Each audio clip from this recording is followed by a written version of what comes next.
no more than about 30 at one time or at one sitting. It doesn't mean 30 minutes a day, because sometimes people have a lot more reading to do than that, but it's at one time. Now, if I gave you a choice to sit down and read a textbook for 90 minutes or 30, what would you pick? Yeah, if you say 90, that's impressive, but most people say, this sounds so much better. 90 minutes, just thinking about that sounds exhausting. 30 minutes is like a little sprint. So even if you don't like the reading, you can hang in there for 30 minutes just fine. Well, we're going to put the same two numbers here. And then, what do we have in the middle now?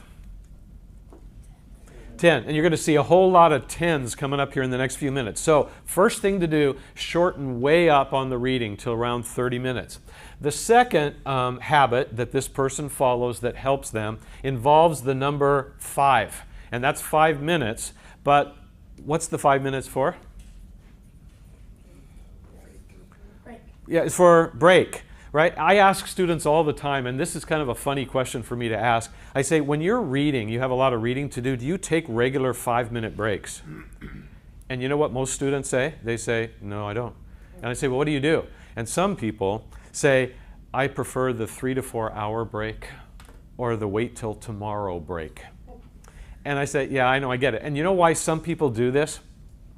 They know themselves, and they know that once they get up, they're never coming back.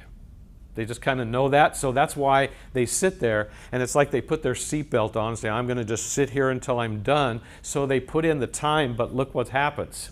Not good, okay? So 5-minute break, and I'm not going to get into this all that much just for the sake of time today, but one of the things that I think is really smart for a student to do during a 5-minute break when they're going to come back and read some more is to stretch.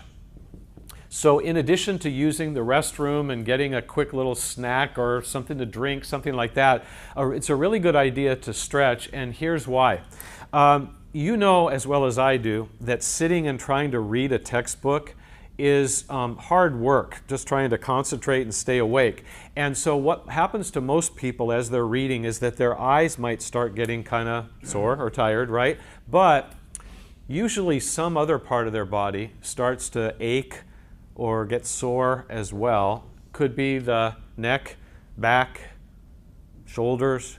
I've had even some people say, ooh, boy, my butt just starts hurting, and I think, wow, how are you sitting? But anyway, everybody's different.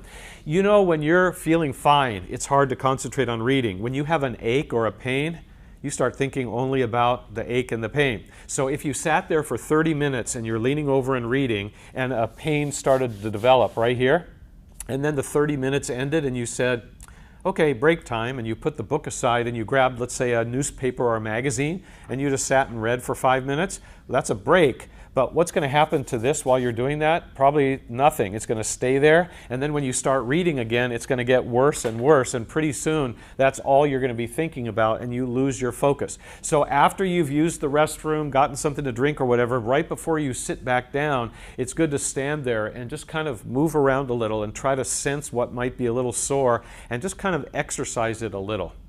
This isn't an aerobic workout or anything else. You could do that some other time, but just for a minute, kind of stretch it out. Then when you sit down, you should be back almost to normal and then be able to concentrate better. So I think this is helpful. And then the other thing I wanted to ask you about related to this is, what should you not do during a 5-minute